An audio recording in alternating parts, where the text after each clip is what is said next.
The three purifications.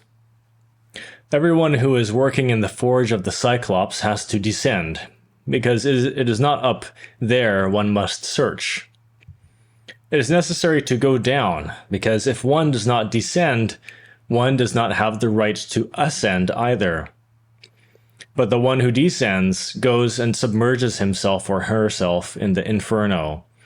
It is there, amid the super darkness and the august silence of the wise, where one must forge the gold, where one must create the gold of the spirit. When one descends to the ninth Dantesque circle, everything is filled with darkness. It is the time of darkness, and one remains there as a demon among demons. Those who do not understand this say, "That initiate has fallen." They have not fallen. They have descended. Lucifer is a stair to descend and a stair to ascend. There are three purifications based on iron and fire. We already know that the vertical phallus inserted into the formal ectis forms the cross. Thus, the cross is related to the mysteries of sex. It is sexual. If one descends, one must work with the holy cross in the forge of Cyclops. If we observe the cross, we will see that it has 3 nails. Those 3 nails symbolize the 3 purifications. We also see on the cross the word inri, which correctly translated means ignis natura renovatur integra. Fire incessantly renews nature. Or, in the fire, nature is renewed incessantly. One has to work with iron, with fire, and with the holy cross in the forge of the Cyclops. Thus, it is down there, in the darkness, where one must carry out the great work. It is necessary to steal the light from the darkness. The golden fleece cannot be found up there in the skies. It is in the infernos that one must descend to the ninth Dantesque circle. There within the earth is the golden fleece, carefully guarded by the dragon. This dragon is Lucifer. Do not think that he is a terrible demon, soul and sovereign.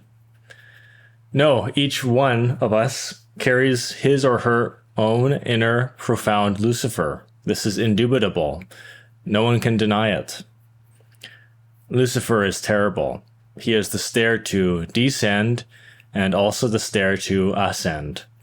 For this reason, Lucifer is extraordinary.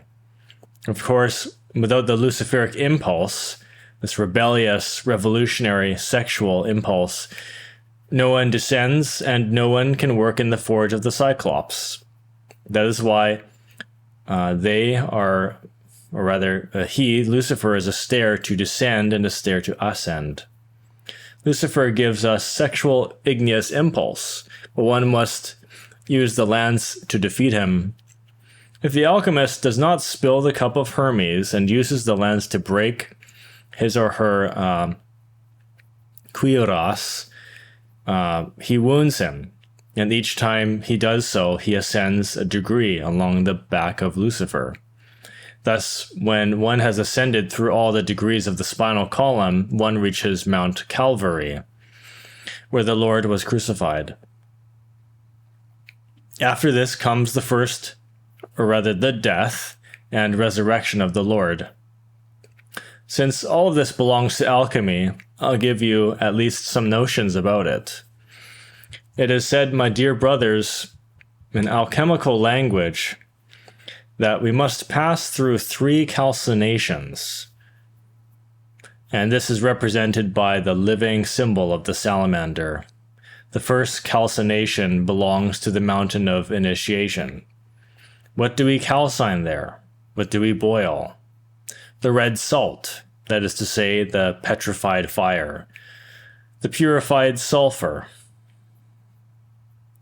Because fire in alchemy is represented by sulfur. The red salt is the inhuman elements that we carry within, and that must be reduced to dust. This is the first calcination. The second is more advanced and belongs to the second mountain. then it is necessary to calcine once again the ashes of that red salt in order to extract it from different spiritual elements. All of this is very interesting. There one works with the spheres of the moon, Mercury, Venus, the Sun, Mars, Jupiter, Saturn, Uranus, and Neptune. The third calcination goes even further. One must return to that red salt, to the ashes, and take and boil them again in order to extract from them the metallic salt.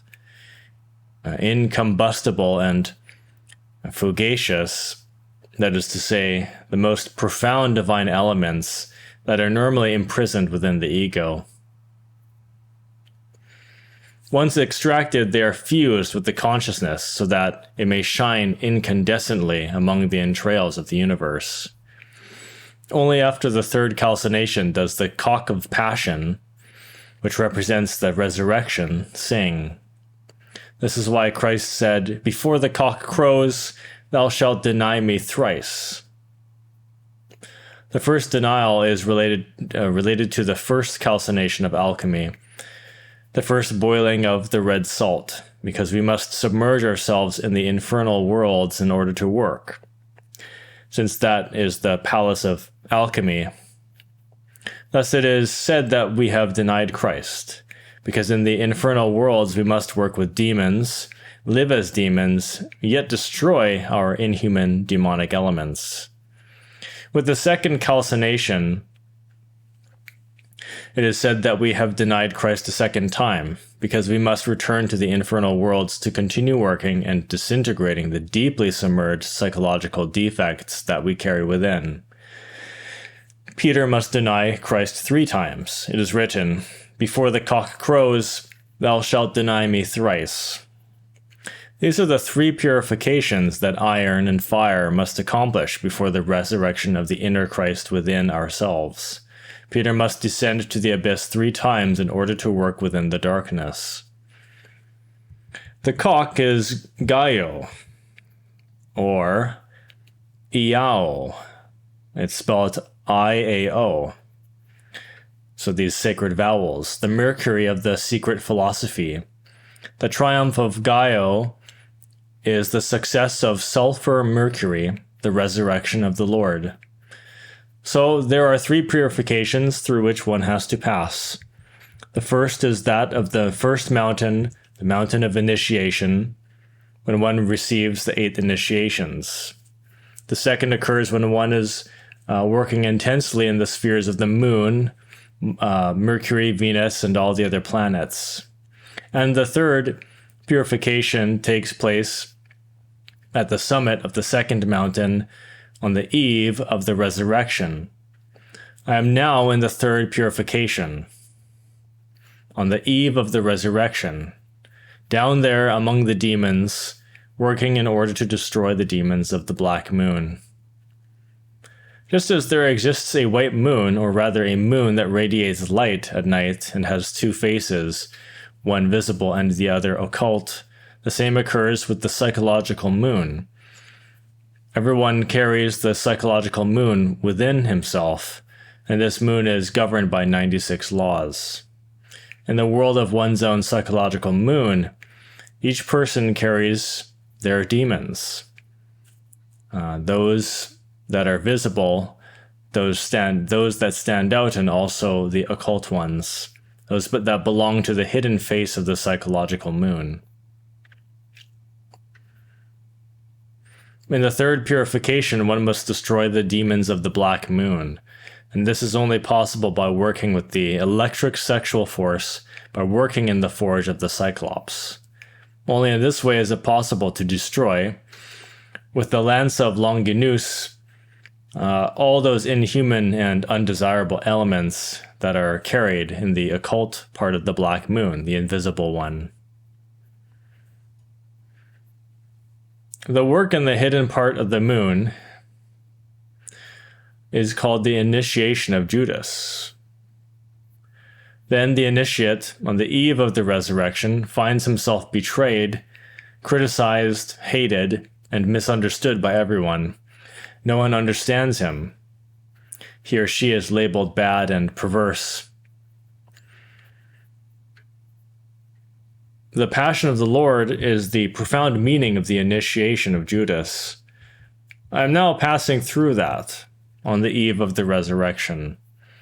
I will have the resurrection in 1978. Then the Lord will rise from his crystal sepulchre and will speak, will manifest himself through the dense form for the good of humanity. Thus the Master is never understood. He is discredited by the virtuous, hated by the elders, persecuted by those who claim experience, hated by the intellectuals of this epoch, and recriminated by priests and religious people. Such is the inner Christ, the resurrected Christ. Living within the body of a man makes of this man a superman. The red Christ is what truly counts, not the Christ of Hippocrates, that effeminate Christ of the churches. No, but the Christ man, the Christ who has his priestess, the Christ who travels through the Mediterranean, the Christ who goes to Tibet, who goes to Hindustan, who works in Persia and Chaldea, and who later arrives in the Holy Land to speak to the multitudes. The Christ who writes works, the initiate who has power over the elements, over fire, over air, water, over earth. The Christ man, a true man, not the castrated Christ, not the mutilated Christ, but the Christ man, 100% is macho and very macho. I am speaking to you in a macho style. Thus, there exists the necessity of working, truly working within oneself, here and now, in order to attain what must be attained. Otherwise, nothing will be attained. One must break the prejudices of the epoch and work as one truly must work. Only in this way can one be raised. The inner Christ has their esoteric circle and can never teach the doctrine of the Superman publicly, because the multitudes do not understand the doctrine of the Superman. The Christ never publishes his esoteric teachings. If he were to publish them, people would not understand them, and they would destroy themselves. The secret Christ, the living Christ, the red Christ, the rebellious Christ, must write his doctrine in a very different form for the public. But the secret teaching is given only to those whom he instructs in secret. Otherwise, he would not be understood. There is a need to comprehend what the inner Christ is. Everyone, think of the historical Christ, the great Kabir Jesus, the Superman who taught humanity the secret doctrine of the inner Christ. We must follow the doctrine of the inner Christ to know the mysteries of the red Christ. The inner Christ is what truly counts. The inner Christ must be born in the heart of man, because what value would it have for us to be born in Bethlehem if we are not born in our heart as well? What value would it have for us to die and resurrect if he does not die and resurrect in us as well? Thus, it is necessary for Christ to be born in the heart of man, but in order for this to occur, one must become a true human. First of all, one must work on oneself. Then one has to become a true human. One has the happiness of being able to incarnate the Christ, of receiving the Christ, and this is the event of Bethlehem.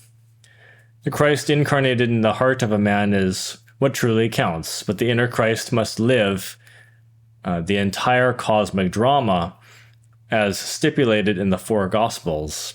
The four Gospels must be lived by each one of us within oneself here and now. After passing through all these processes, one must be judged by the three traitors and condemned by the multitudes, that is, by the eyes. screaming, "Crucify him, crucify him, crucify him." One is condemned by the three traitors, Judas, the demon of desire, who sells oneself for 30 pieces of silver, that is, for all the pleasures of the earth. And Pilate, that terrible Pilate, who always justifies his worst actions, that demon of the mind who always seeks excuses and never confronts his own errors. And regarding Caiaphas, he is the high priest who betrays the inner Christ in a miserable way, who sells the sacraments, and so on. Thus, in truth, the three traitors definitely betray him, and that is truly serious. Finally, the Lord, after being beaten and crowned with the crown of thorns in the interior of the soul, is crucified. After the crucifixion, the inner Christ is deposited in his holy sepulchre. When this occurs, the third purification arrives, the most terrible work, so that the inner Christ may resurrect in the heart of the man. He must, he does resurrect. It is clear that he resurrects, but it is necessary to work very hard in order to attain his resurrection in the heart of man. Once he is resurrected, we have the Superman, who is beyond good and evil, who places himself beyond good and evil, because he has no relationship with either good or evil. The Superman is beyond virtues and defects. He dominates fire, has power over the air, over the water and the earth. That is the Superman. But the inner Christ must resurrect within us, so that one may become a Superman. No one can reach the heights of the Superman without the chalice and the lance. That is why these two jewels appear in all the ancient mysteries. Longinus wounds Christ with the lance. Amfortas is healed with the lance, merely by touching his side with it. And regarding the Holy Chalice, the sacred urn of the great mysteries, the Holy Grail, it is never absent from the temples of the mysteries. I cannot conceive a temple of a Mahatma, of a Hierophant, in which the Holy Chalice is not present. The chalice is always upon the altar, and that Holy Chalice is the beverage of the gods, the nectar of immortality, with which the gods nourish themselves. If the sexual glands are not used for transmutation, they become decrepit, and if they degenerate, the epiphysis,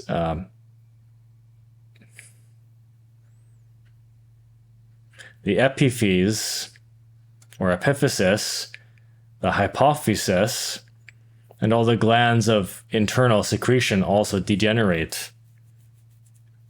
Then the brain degenerates, the process of aging begins, and death arrives. It is impossible for the Superman to degenerate.